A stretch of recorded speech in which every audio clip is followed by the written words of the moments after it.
Video के thumbnail के according मैं इस वीडियो में आपको ऋषिकेश से जुड़ी हुई सारी इंपॉर्टेंट इन्फॉर्मेशन दूंगी जो आपको यूट्यूब पर किसी भी वीडियो में आपको नहीं बताया गया होगा। तो वीडियो को एंड तक देखना और बिना स्किप किए देखना, वरना कोई ना कोई चीज़ आपसे मिस हो जाएगी।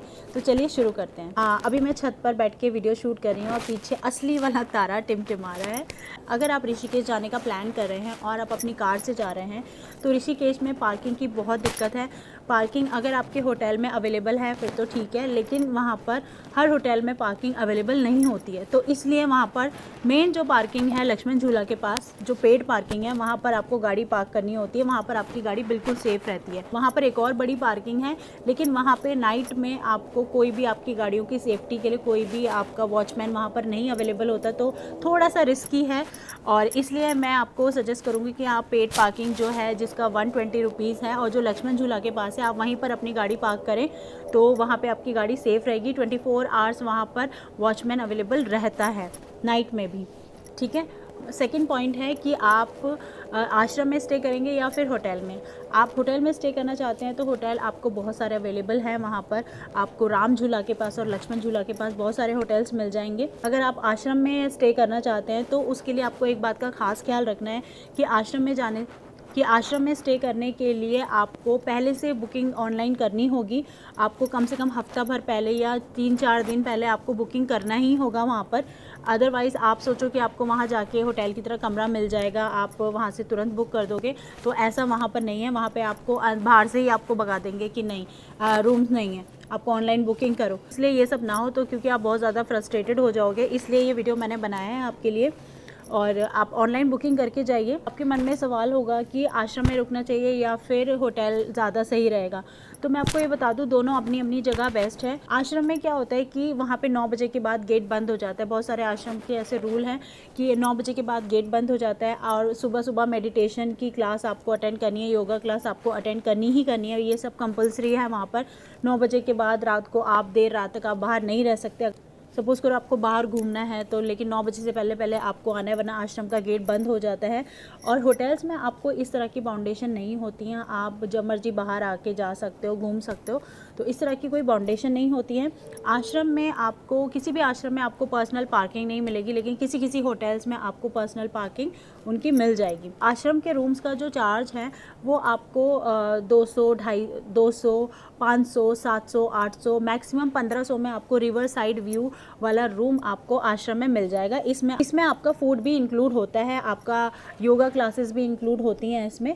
तो इस तरह से अगर आप ये सारा कुछ प्लान करके जा रहे हैं पहले से, तो आप आश्रम में स्टे कर सकते हैं। लेकिन अगर आप इस बाउंडेशन में नहीं रह सकते और आप थोड़ा चिल करना चाहते हैं और फ्री बर्ड की तरह घूमना चाहते हैं, तो आप होटल में स्टे कीजिए।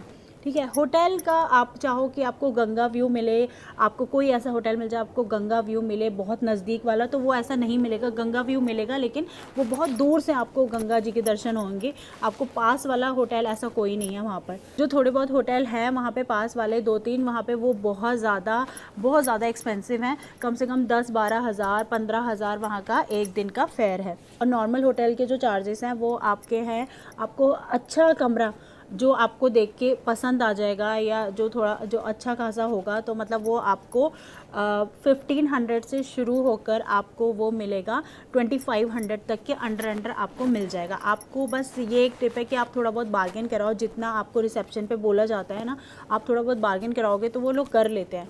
ठीक है। अगर आप आश्रम में ही रुकना चाहते हो तो मैं आपको एक आश्रम सजेस्ट कर देती हूँ। वो एक ट्रस्ट का है, वो इतना कोई बड़ा आश्रम नहीं है, एक ट्रस्ट वालों का एक वो छोटा सा बना हुआ है, लेकिन उसकी लोकेशन इतनी अच्छी है, इतनी फैंटास्टिक, इतनी अल्टीमेट लोकेशन है ना उसकी। आपको मैं नाम बता देती हूँ, ओंकारानंद आश्रम, ओंकारानंद ट्रस्ट आश्रम। और वो मेन रोड पे ही पड़ेगा आपको ऋषिकेश में। आप जब लक्ष्मण झूला के पास जो पार्किंग है ना, पार्किंग से आप थोड़ा सा और आगे की तरफ जाओगे तो आपको वो आश्रम मेन रोड पे ही दिख जाएगा। उस आश्रम की मैं जो पहली बात तो उन आश्रम वालों ने मुझे कोई प्रमोट करने के लिए कोई पैसे नहीं दिए है, स्पॉन्सर नहीं किया है। तो ये मेरा पर्सनल ओपिनियन है जो मैं आपको बता रही हूँ, वो इसलिए ताकि आपको एक अच्छा व्यू मिल जाए और आप खुश होकर मुझे याद करो कि हाँ मैंने ये आपको बताया था, सिर्फ इसलिए बता रही हूँ। तो उस आश्रम उनके जो रूम्स है ना, रूम्स नीट एंड क्लीन है नो डाउट, लेकिन बहुत ज़्यादा बड़े नहीं है, बहुत ज़्यादा छोटे नहीं है, सिंपल, बिल्कुल सिंपल बेसिक जो रूम होता है ना, ऐसे है कि एक आपको बेड मिल जाएगा, एक आपको टेबल और छोटा सा टीवी मिल जाएगा। लेकिन और कुछ अगर आप देख के मतलब इन चीज़ों को अगर इग्नोर कर दिया जाए तो वो आपका जो व्यू है ना विंडो से, मतलब काफ़ी बड़ी विंडो होती है उनके रूम्स में, और उनका जो व्यू है ना तो सामने कोई पेड़ है ना कुछ है। आश्रम से नीचे उतरते ही गंगा जी का घाट है। बिल्कुल जब आप अपने बेड पे भी बैठे होंगे तो आपको लगेगा कि सामने गंगा जी आपको साक्षात बहती हुई दिखेंगी। मतलब इतना एक दैवीय एहसास जो होता है ना वो आपको लगेगा वहाँ पर। और सामने उसके परमार्थ आश्रम में जो आरती होती है शाम की और सुबह की, वो भी आप देख सकते हो अपने बेड पे बैठे बैठे। तो इतनी अच्छी लोकेशन और इतना अच्छा व्यू है ना, ये आप खुद जाना और खुद देखना। जो वो व्यू अगर आपने देख लिया ना तो आप वो सारी चीज़ें जो मैं रूम्स की बता रही हूँ ना कि बेसिक रूम है, कुछ खास नहीं है ऐसा, तो वो सब आप इग्नोर कर दोगे उस व्यू के खातिर। अगर आप कैंपिंग वगैरह करना चाहते हो, कैंप में स्टे करना चाहते हो, एक्सपीरियंस लेना चाहते हो, तो उसका प्राइस भी मैं आपको बताती हूँ। किसी किसी जो छोटे छोटे कैंप होते हैं उनमें आपको 1000 रुपये में या 1100 रुपये में आपको फूड इंक्लूड होते हैं, लेकिन वो ज़्यादा मतलब हाइजीनिक पर्पज़ से ज़्यादा अच्छे नहीं होते हैं, मतलब मेरे पॉइंट ऑफ व्यू से। बाकी आपका अपने ऊपर है कि फैमिली के साथ जाएँ तो थोड़ा बहुत इन चीज़ों का ध्यान रखना पड़ता है, अकेले तो बंदा कहीं पर भी एडजस्ट कर लेता है ना।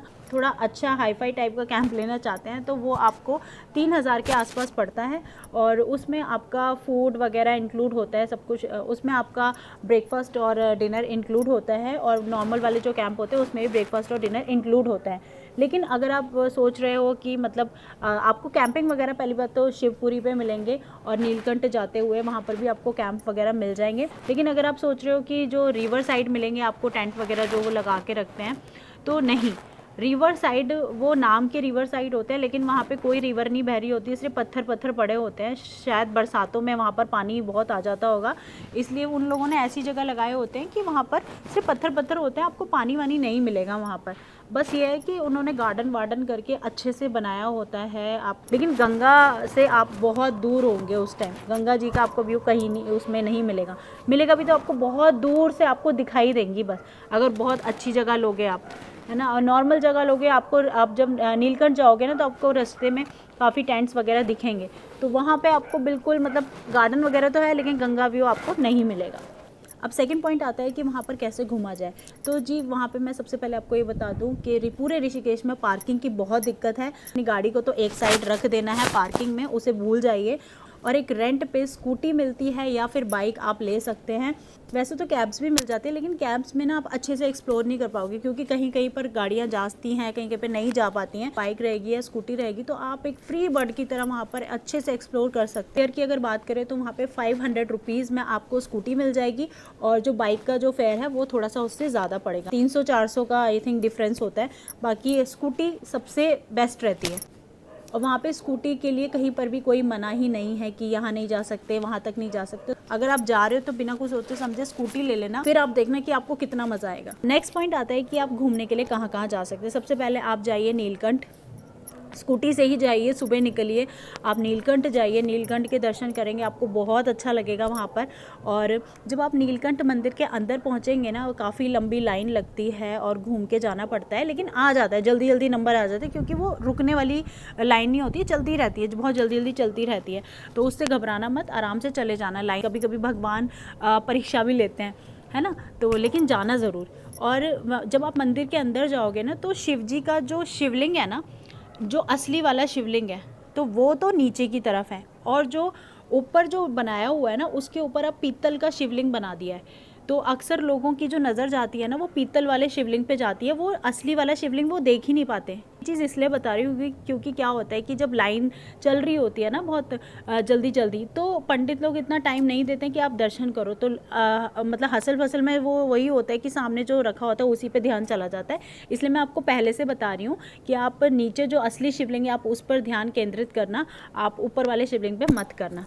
नीलकंठ महादेव के पास जब आप दर्शन करने के लिए जाओगे तो वहाँ पर 2 व्हीलर से जाने का ही फ़ायदा है, वहाँ पर आप गाड़ी मत लेके जाना। क्योंकि मैं आपको बताऊँ कि आपको जो प्राइवेट गाड़ियाँ अगर जो जाती हैं वो उससे पहले रुक जाती हैं, बहुत दूर रुक जाएंगी, मंदिर आने से बहुत दूर पहले रुक जाएंगी, ठीक है।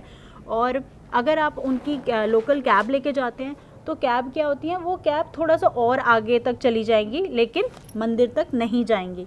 लेकिन अगर आप स्कूटी से गए या फिर बाइक से गए तो वो आप सीधे आप मंदिर पे जा सकते हो, सीधे, वरना आपको बहुत पीछे ही रोक देंगे और आप आगे नहीं जा सकते। अगर आप पर्सनल कार है आपकी या फिर अगर आप कैब लेके जाओगे तो बस थोड़ा सा और आगे चल सकते हो, लेकिन फिर भी मंदिर वहाँ से काफ़ी दूर पड़ जाता है। अगर आप फिर आपको वहाँ से पैदल चल के जाना पड़ेगा, इसलिए आप स्कूटी लेके जाओ तो आप सीधे मंदिर पे उतरो, मंदिर पे पार्क करो, वहाँ पर बहुत सारे आपको प्रसाद लेके खड़े होंगे, वहीं पर आप अपनी स्कूटी पार्क कर सकते हो। ठीक है, तो आप नीलकंठ जा सकते हो और उसके बाद आप जा सकते हो कुंजा देवी मंदिर। कुंजा देवी मंदिर जो है वो आपको ऋषिकेश से ऑलमोस्ट 26 to 27 किलोमीटर्स पड़ता है और वो गढ़वाल की तरफ आपको जाना होता है पहाड़ी से घूम घूम के। लेकिन आप पहाड़ी का सुन के घबराओ मत, क्योंकि वो रास्ता इतना बढ़िया रास्ता है, बद्रीनाथ केदारनाथ वाला रास्ता है, इतना बढ़िया रास्ता है कि आप जब ड्राइव करोगे ना आपको इतना मज़ा आएगा, इतना मज़ा आएगा कि आपको पता ही नहीं चलेगा कि कुंजा देवी मंदिर आ कब गया। लेकिन वो मंदिर जो है पहाड़ की बिल्कुल टॉप पर है, बिल्कुल चोटी पर है। आपको 26-27 किलोमीटर पड़ता है नीचे ऋषिकेश से ऊपर तक जाने में। तो आप घूमते जाओ पूरा गढ़वाल घूमते जाओ, आपको बड़ा मज़ा आएगा, क्योंकि रास्ते बहुत बहुत बढ़िया रास्ते हैं और काफ़ी चौड़े रास्ते हैं, कोई डरने वाली या घबराने वाली बात नहीं है। कुंजा देवी जो टेम्पल है वो एक शक्तिपीठ है। जब आप ऊपर जाओगे, शक्तिपीठ के दर्शन करोगे तब आपको बहुत अच्छा लगेगा। कुंजा देवी टेम्पल जब जाओगे तो 300 सीढ़ियाँ हैं वहाँ पर ऊपर चढ़ने में, लेकिन कोई गल नहीं, आराम से आप सीढ़ियाँ वो पार कर सकते हो, कोई पता नहीं चलता इतना कि छोटी छोटी सीढ़ियाँ। और वहाँ पे 2 डॉग्स आपको मिलेंगे जो बहुत बहुत प्यारे हैं, जो वहाँ पे सेफ्टी करते हैं, बंदरों से सेफ्टी करते हैं सबकी, वो बहुत बहुत प्यारे हैं। तो आप उनको खाना वाना खिलाओ, आप बंदरों को खाना वाना खिलाओ तो आपको बहुत अच्छा लगेगा। तो वहाँ पे शूटिंग वूटिंग भी अक्सर चलती रहती है, क्योंकि काफ़ी ऊपर जाके है और मतलब बहुत अच्छा मंदिर है। उसके बाद आप जा सकते हो नीर वाटरफॉल। नीर वाटरफॉल जो है ऋषिकेश से, जहाँ पे आपकी पार्किंग होगी, वहाँ से आपको 4 किलोमीटर पड़ेगा। थोड़ा सा पहाड़ी रास्ता है, तो वहाँ पे आप दिन के टाइम में जाना ताकि आप शाम होने से पहले पहले आप लौट आओ। सिर्फ 4 किलोमीटर का रास्ता है। निम बीच अगर आपको जाना है तो निम बीच जाने के लिए आपको जो लक्ष्मण झूला है ना, लक्ष्मण झूला को जब आप क्रॉस करोगे, क्रॉस करते ही आपको गंगा जी के उस पार आपको निम बीच मिल जाएगा। निम बीच इसलिए कहते हैं क्योंकि वहाँ पे जो रेत है ना वो वाइट कलर की है और रेत ही रेत पूरी बिखरी हुई है घाट पर, मतलब कोई पक्का घाट नहीं है, वो पूरी रेत ही रेत है, जैसे समंदर किनारे होती है ना। और वहाँ पर गंगा जी भी बिल्कुल शांत होती हैं, तो लोग कोई पूजा भी कर रहे होते हैं वहाँ पे, कोई ऐसे ही एंजॉय कर रहे होते हैं, एक बीच पे जैसे एंजॉय करने आते हैं, तो वहाँ पर भी आप जा सकते हो। ऋषिकेश की बात हो और चोटी वाला रेस्टोरेंट की बात ना हो, ऐसा तो हो ही नहीं सकता। तो मैं सबसे पहले तो आपको ये बताऊंगी कि चोटी वाला जो रेस्टोरेंट है ना, ऊंची दुकान फीके पकवान वाली बात है। साइड में देखो, मैं आपको एक फ़ोटो लगा दूंगी, ये है चोटी वाला की थाली, जो 350 रुपये की है ये थाली। और इस थाली में इतना खाना है कि मेरे जैसे 2 लोगों का पेट आराम से भर जाएगा। इसमें आप बिल्कुल भूखे नहीं रहोगे। लेकिन अगर स्वाद की बात करी जाए तो ज़ीरो, मतलब बिल्कुल स्वाद नहीं था। इससे बहुत अच्छा खाना तो मैं घर पे बना लेती हूँ। मतलब इसमें जो गाजर आलू की सब्ज़ी है बिल्कुल एकदम टेस्टलेस, जैसे उबली हुई सब्जियों को आपने मसाले में लपेट के दे दिया, जो बिल्कुल बकवास होती है ना। पनीर की सब्ज़ी, इससे ज़्यादा बेटर पनीर आप घर में खा लेते होंगे, ठीक है। और भी इसमें बहुत सारी जो आइटम है, मतलब बिल्कुल टेस्टलेस ही, किसी भी एंगल से बिल्कुल अच्छा खाना नहीं होता। एक चीज़ अच्छी होती है वो है इनका गुलाब जामुन नो डाउट बहुत बहुत टेस्टी था, बहुत अच्छा होता है इनका गुलाब जामुन। तो आपको गुलाब जामुन अगर टेस्ट करना है तो आप कर सकते हो। लेकिन अगर आप इनकी अलग अलग अगर आप सब्ज़ी लोगे तो वो आपको काफ़ी कॉस्टली पड़ेगी, इसलिए आप थाली लोग प्रेफर करते हैं। 350 में 2 लोगों का पेट आराम से भर जाता है। अगर सस्ते खाने की बात करें तो अगर आपको ब्रेकफास्ट करना है तो लक्ष्मण झूला के पास जो आपकी मेन पार्किंग बता रही हूँ ना मैं, उस पार्किंग में ही सुबह सुबह छोटी स्टॉल लगाने वाले मिल जाएंगे आपको, जो आपको एकदम फ्रेश खाना देते हैं, मतलब ताज़ा वो अपने घर से बना के लाते हैं जो भी आपको लेना है। और वो स्वाद होता है, ऐसा नहीं है कि मतलब खाना बेकार सा होता है। 30 रुपये का मैं क्या खाना होगा, मैं क्या बता रही हूँ। जैसे वो खाना बड़ा स्वादिष्ट था, उसके चोटी वाला से तो बहुत बहुत अच्छा खाना था उनका, और वही खाना वो सेल करते हैं। और इतना चीप होता है वो, मतलब 30 रुपये में आपको 2 पराठे और सब्ज़ी, आप कोई भी सब्ज़ी लेना चाहो 2 बार ले लो, 3 बार ले लो, और 30 रुपये में ही आपको वो मिल जाएगा राजमा चावल और छोले चावल। आप अगर ब्रेकफास्ट करना चाहते हो तो आप ऐसे कर सकते हो, वो क्योंकि वो सुबह सुबह के टाइम पे ही आपको मिलेंगे। और बाकी स्टैंड पे पार्किंग के पास आपको बहुत सारे छोटे छोटे ऐसे रेस्टोरेंट मिल जाएंगे, ढाबा मिल जाएंगे, तो आप वहाँ पर खा सकते हो। उनका खाना फिर भी मच बेटर होता है चोटी वाला से। अब नेक्स्ट पॉइंट आता है कि कितने दिन का प्रोग्राम बनाना चाहिए। तो आपके पास ज़्यादा टाइम नहीं है तो लेकिन कम से कम 2 दिन का प्रोग्राम तो आपको बनाना ही चाहिए। लेकिन अगर आप थोड़ा एक्सप्लोर करना चाहते हो और गंगा जी के व्यू को एंजॉय करना चाहते हो, थोड़ा टाइम स्पेंड करना चाहते हो, मेडिटेशन करना चाहते हो घाट वगैरह पे ना, तो आप कम से कम 4 दिन के लिए आप ज़रूर जाओ। 4 दिन में आपको पता भी नहीं चलेगा कहाँ चले गए। आई होप कि सारी इन्फॉर्मेशन ऋषिकेश से जुड़ी हुई मैंने आपको इस वीडियो में दे दी है। अगर आप कुछ और भी कुछ पूछना चाहते हैं या कुछ मैं चीज़ें भूल गई हूँ तो प्लीज़ आप मुझसे कमेंट सेक्शन में पूछ सकते हैं।